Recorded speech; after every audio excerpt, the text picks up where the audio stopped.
Hello ಸ್ನೇಹಿತರೆ, ಎಲ್ಲರಿಗೂ ವಿಸ್ಮಯ ಕ್ಷಣ ಯೂಟ್ಯೂಬ್ ಚಾನಲ್ಗೆ ಮತ್ತೊಮ್ಮೆ ಸ್ವಾಗತ.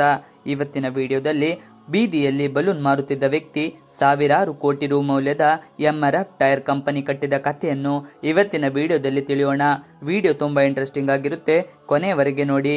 ಹಾಗೂ ನೀವಿನ್ನು ನಮ್ಮ ಯೂಟ್ಯೂಬ್ ಚಾನಲ್ ಸಬ್ಸ್ಕ್ರೈಬ್ ಆಗಿಲ್ಲ ಅಂದರೆ ಬೇಗ ಸಬ್ಸ್ಕ್ರೈಬ್ ಮಾಡ್ಕೊಳ್ಳಿ. ಉತ್ತಮ ಶಿಕ್ಷಣ ಪಡೆಯಬೇಕು, ಒಂದೊಳ್ಳೆ ಕೆಲಸ ಕಡೆ ಸೇರಿ ಸೆಟಲ್ ಆಗಿ ಬಿಡಬೇಕು ಅನ್ನೋದು ಬಹುತೇಕರ ಮನದಾಸೆ. ಆದರೆ ಸಂಘರ್ಷದ ಹಾದಿಯಲ್ಲಿ ಹಿಡಿದು ಪ್ರವಾಹದ ವಿರುದ್ಧ ಈಜಿಸೈ ಎನಿಸಿಕೊಳ್ಳುವವರು ಅತಿ ಕಡಿಮೆ. ಅಂತ ಒಬ್ಬ ಸಾಧಕರ ಪರಿಚಯ ಇಲ್ಲಿದೆ. ಈ ಸಾಧನೆಗಿಂತ ಈತನ ಸಂಸ್ಥೆಯೇ ವಿಶ್ವವಿಖ್ಯಾತ. ಆದರೆ ಕಂಪನಿ ಕಟ್ಟಿದ ಸಂಸ್ಥಾಪಕ ಮಾತ್ರ ಬಹಳ ಜನರಿಗೆ ಇಂದಿಗೂ ಗೊತ್ತಿಲ್ಲ ಅನ್ನೋದು ವಿಪರ್ಯಾಸವೇ ಸರಿ. MRF ಸಂಸ್ಥೆಯ ಸಂಸ್ಥಾಪಕ ಕಡತ್ತಿಲ್ ಬೆಮ್ಮೆಳ್ ಮಾಪಿಳ್ಳೆ ಒಂದೊಮ್ಮೆ ರಸ್ತೆಯಲ್ಲಿ ಬಲೂನ್ ಮಾರಿಕೊಂಡು ಜೀವನ ನಡೆಸುತ್ತಿದ್ದವರು. ಬಡತನದ ಬದುಕು ಅವರಲ್ಲಿದ್ದರೂ ಅಪ್ಪನ ಸಿರಿತನವೆಲ್ಲವೂ ನಶಿಸಿದಾಗ ಜೀವನದ ಕಷ್ಟಗಳನ್ನು ಗಟ್ಟಿಯಾಗಿ ಎದುರಿಸಿ ನಿಂತ ಛಲಗಾರ ಮಾಪಿಳ್ಳೈ ಅವರು ಬದುಕು ಬಡತನದ ಸುಳಿಗೆ ಸಿಕ್ಕು ತತ್ತರಿಸಿ ಹೋಗುವ ಸಂದರ್ಭ ಬಂದಾಗ ಎದೆಗುಂದದೆ ಅವರು ಪಾರಾಗಿ ಬಂದು ಸಾವಿರಾರು ಕೋಟಿ ರು ಮೌಲ್ಯದ ವಿಶ್ವಶ್ರೇಷ್ಠ MRF ಕಂಪನಿಯ ಒಡೆಯರಾದ ಕತೆ ರಣರೋಚಕ. MRF ಟೈರ್ ಈ ಹೆಸರನ್ನು ಕೇಳಿದ್ದೆ ತಡ ವಾಹನಗಳ ಟೈರ್ ನೆನಪಾಗುವ ಜೊತೆಯಲ್ಲಿ ಕ್ರಿಕೆಟ್ ಕೂಡ ನೆನಪಾಗುತ್ತೆ. ದಶಕಗಳ ಹಿಂದೆ ಸಚಿನ್ ತೆಂಡೂಲ್ಕರ್ ಬ್ರ್ಯಾಂಡ್ ಅಂಬಾಸಿಡರ್ ಆಗಿದ್ದ MRF ಇದೀಗ ವಿರಾಟ್ ಕೊಹ್ಲಿ ಸಾರಥಿ. ಆದರೆ MRF ಟೈರ್ ಕಂಪನಿ ಕಟ್ಟಿದ ಸಾಧಕನ ಬಗ್ಗೆ ಮಾತ್ರ ತುಂಬಾ ಜನರಿಗೆ ಗೊತ್ತಿಲ್ಲ. ಇದು ವಿಪರ್ಯಾಸವೇ ಸರಿ. ಹಾಗಾಗಿ ಸಾಧನೆಯ ಹಾದಿ ಇಂದಿನ ಯುವ ಸಮೂಹಕ್ಕೆ ಮಾತ್ರವಲ್ಲ, ಸೋಲಿಗೆ ಹೆದರುವ ಪ್ರತಿಯೊಬ್ಬರಿಗೂ ದಾರಿದೀಪವಾಗಿದೆ. ಸೋಲನ್ನೇ ಸೋಲಿಸಿ ಗೆಲುವಾಗಿ ಪರಿವರ್ತಿಸಿದ ಮಾಪಿಳ್ಳೈ KM ಮಾಮೆನ್ ಮಾಪಿಳ್ಳೈ ಶಿಕ್ಷಣ ಪಡೆಯುತ್ತಲೇ ಔದ್ಯೋಗಿಕ ಜೀವನಕ್ಕೆ ಕಾಲಿಟ್ಟ ಯುವಕ. ಮಾಮೆನ್ ಮಾಪಿಳ್ಳೈ ಅವರ ಬೆನ್ನ ಮೇಲೆ ಸವಾಲಿನ ಮೂಟೆಗಳಿದ್ದವು. ಏಕೆಂದರೆ ಇವರ ಕುಟುಂಬ ಉದ್ಯಮ ನೆಲ ಕಚ್ಚಿತ್ತು. ಬಿಡಿಗಾಸಿಗೂ ತತ್ವಾರ ಎದುರಲಾಗಿತ್ತು. ತಾವು ವ್ಯಾಸಂಗ ಮಾಡುತ್ತಿದ್ದ ಕಾಲೇಜಿನ ನೆಲದ ಮೇಲೆ ರಾತ್ರಿ ಮಲಗಿ ನಿದ್ರಿಸುತ್ತಿದ್ದ ಮಾಮೆನ್ ಮಾಪಿಳ್ಳೈ ಅವರು ಕಾಣುತ್ತಿದ್ದ ಕನಸುಗಳು ಮಾತ್ರ ಅಸಾಮಾನ್ಯವಾಗಿದ್ದವು. ಚಿಕ್ಕ ವಯಸ್ಸಿನಲ್ಲೇ ತಂದೆಯ ಎಲ್ಲ ಆಸ್ತಿ ಹೋಗಿ ಬಂಧನವಾದಾಗ ಕಂಡತ್ತಿಲ್ ಮೊಮ್ಮನ್ ಮಾಪಿಳ್ಳೈ ಅವರದ್ದು ಕೇರಳ ಮೂಲದ ಕುಟುಂಬ. ಇವರ ತಂದೆ ಒಂದು ಬ್ಯಾಂಕ್ನ ಮಾಲೀಕರಾಗಿದ್ದರು. ಮಲಯಾಳ ಮನೋರಮಾ ಪತ್ರಿಕೆಯನ್ನು ನಡೆಸುತ್ತಿದ್ದರು. ಆಗ ಕಂಡತ್ತಿಲ್ ಮೊಮ್ಮನ್ ಮಾಪಿಳ್ಳೈ ಅವರು ಈಗಿನ ಚೆನ್ನೈನ ಮದ್ರಾಸ್ ಕ್ರಿಶ್ಚಿಯನ್ ಕಾಲೇಜ್ನಲ್ಲಿ ಓದುತ್ತಿದ್ದರು. ಅದಿನ್ನು ಸ್ವಾತಂತ್ರ್ಯ ಪೂರ್ವದ ಕಾಲ. ಟ್ರಾವೆಲ್ ಎನ್ ಕೋರ್ ಸಂಸ್ಥಾನ ಆಡಳಿತ ಇತ್ತು. ಮಾಪಿಳ್ಳೈ ಅವರ ತಂದೆಯನ್ನು ಅಂದಿನ ಆಡಳಿತವು ಬಂಧಿಸಿ 2 ವರ್ಷ ಜೈಲಿನಲ್ಲಿಟ್ಟಿತ್ತು. ಅವರ ಬ್ಯಾಂಕ್ ಪತ್ರಿಕೆ ಎಲ್ಲವನ್ನೂ ಮುಟ್ಟುಗೋಲು ಹಾಕಿಕೊಂಡಿತ್ತು. ಇನ್ನು ವಿದ್ಯೆ ಕಲಿಯುತ್ತಿದ್ದ ತರುಣನಿಗೆ ಇಂಥ ಬೆಳವಣಿಗೆ ಎಂಥ ಗಾಸಿ ತಂದಿರಬಹುದು ಊಹಿಸಿ. ತಂದೆ ಬಂಧನವಾದ ಬಳಿಕ ಏನೂ ಗತಿ ಇಲ್ಲದಂತಾದ KM ಮೊಮ್ಮನ್ ಮಾಪಿಳ್ಳೈ ಮನೆ ಬಾಡಿಗೆ ಕಟ್ಟಲಾಗದೆ ಮದ್ರಾಸ್ನ ಸೇಂಟ್ ಥಾಮಸ್ ಹಾಲ್ನ ನೆಲದಲ್ಲಿ ಮಲಗುತ್ತಿದ್ದರು. ಜೀವನ ನಡೆಸಲು ಬಲೂನು ತಯಾರಿಸಿ ರಸ್ತೆಗಳಲ್ಲಿ ತಾವೇ ಖುದ್ದಾಗಿ ಮಾರಿ ಹಣ ಸಂಪಾದನೆ ಮಾಡುತ್ತಿದ್ದರು. ರಸ್ತೆಯಲ್ಲಿ ಮಕ್ಕಳಾಟಿಕೆಯ ಬಲೂನ್ ಮಾರಾಟ. ಪದವೀಧರರಾದ ಬಳಿಕ ತನ್ನ ಔದ್ಯೋಗಿಕ ಜೀವನ ಆರಂಭಿಸಲು ಮುಂದಾದ ಮಾಮನ್ ಮಾಪಿಳ್ಳೈ ಎಲ್ಲಿಯೂ ಕೆಲಸಕ್ಕೆ ಸೇರಲಿಲ್ಲ. 1940ರ ದಶಕದಲ್ಲಿ ಭಾರತಕ್ಕೆ ಸ್ವಾತಂತ್ರ್ಯ ಸಿಗುವ ಮುನ್ನವೇ ಪದವೀಧರರಾಗಿದ್ದ ಮಾಮನ್ ಮಾಪಿಳ್ಳೈ ಅವರಿಗೆ ಬೇಕಾದಷ್ಟು ಉದ್ಯೋಗ ಅವಕಾಶಗಳು ಇದ್ದರೂ ಕೂಡ ಚೆನ್ನೈ, ಅಂದಿನ ಮದ್ರಾಸ್ ಬೀದಿಯಲ್ಲಿ ನಿಂತು ಮಕ್ಕಳಾಟಿಕೆಯ ಬಲೂನ್ ಮಾರುತ್ತಿದ್ದರು.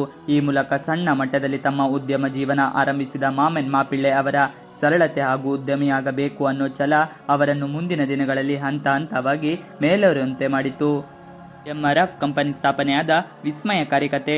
ಬಲೂನ್ ಮಾರುತ್ತಿದ್ದ ಮೊಮ್ಮನ್ ಮಾಪಿಳ್ಳೈ ಅವರಿಗೆ 1952ರಲ್ಲಿ ಒಂದು ಬೆಳವಣಿಗೆ ಗಮನ ಸೆಳೆಯಿತು. ಭಾರತದಲ್ಲಿ ರೀಟ್ರೇಡಿಂಗ್ ಘಟಕವೊಂದು ವಿದೇಶಿ ಕಂಪನಿಗಳಿಂದ ಟೈರ್ ಸರಬರಾಜಾಗುತ್ತಿದೆ ಎಂಬ ಸುದ್ದಿ ಮಾಪಿಳ್ಳೈ ಕಿವಿಗೆ ಬಿದ್ದಿತು. ಇಲ್ಲಿ ರೀಟ್ರೇಡಿಂಗ್ ಎಂದರೆ ಹಳೆಯ ಟೈರ್ ಅನ್ನು ಬಳಕೆ ಅರ್ಹವಾಗುವಂತೆ ಮಾರ್ಪಡಿಸುವುದು.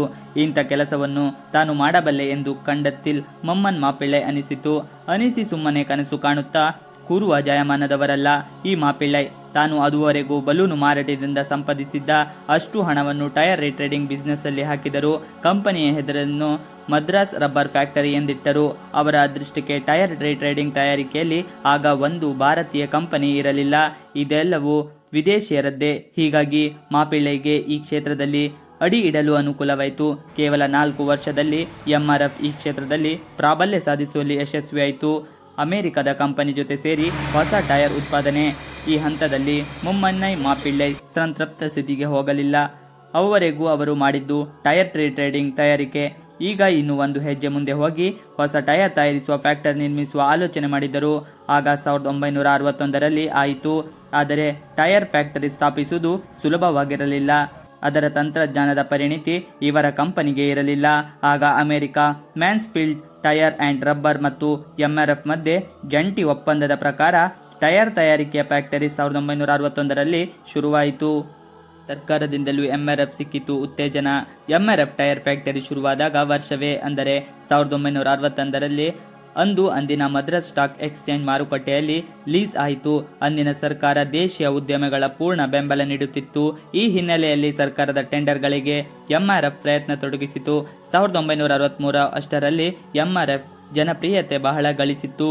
ಎಂಆರ್ಎಫ್ ಮಸಲ್ ಮ್ಯಾನ್ ರಚನೆ ಆದ ಕತೆ.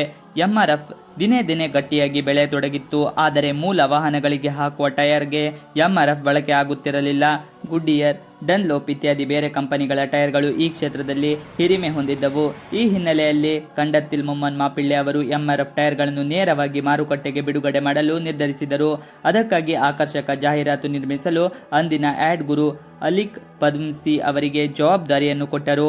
ಆಗ ಹೊರಬಂದಿದ್ದೆ ಬಹಳ ಜನಪ್ರಿಯವಾದ ಮಸಲ್ ಮ್ಯಾನ್ ಇಮೇಜ್. ಹಿಂದಿನ ದಶಕಗಳ ಎಂಆರ್ಎಫ್ ಜಾಹೀರಾತು ನೋಡಿದವರಿಗೆ ಈ ಮಸಲ್ ಮ್ಯಾನ್ ಪರಿಚಯ ಇರುತ್ತದೆ.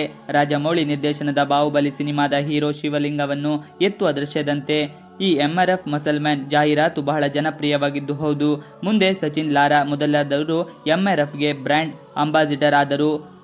ಎಂಆರ್ಎಫ್ ವಿಶ್ವದ ಅತ್ಯಂತ ಪ್ರಬಲ ಟೈರ್ ಕಂಪನಿಗಳ ಸಾಲಿಗೆ ಸೇರಿಕೊಂಡಿತ್ತು. 2022ರಲ್ಲಿ ಎಂಆರ್ಎಫ್ನ ಆದಾಯ ಹತ್ತಿರ 20,000 ಕೋಟಿ ರೂ.ನಷ್ಟಿತ್ತು. ಷೇರುಗಳ ಸಂಪತ್ತು 36,000 ಕೋಟಿ ರೂ.ನಷ್ಟಿದೆ. ಇದರಲ್ಲಿ ಕೆಲಸ ಮಾಡುವ ಉದ್ಯೋಗಿಗಳ ಸಂಖ್ಯೆ 18,000. ಎಷ್ಟು ಆಗದ ಅಲ್ಲವಾ?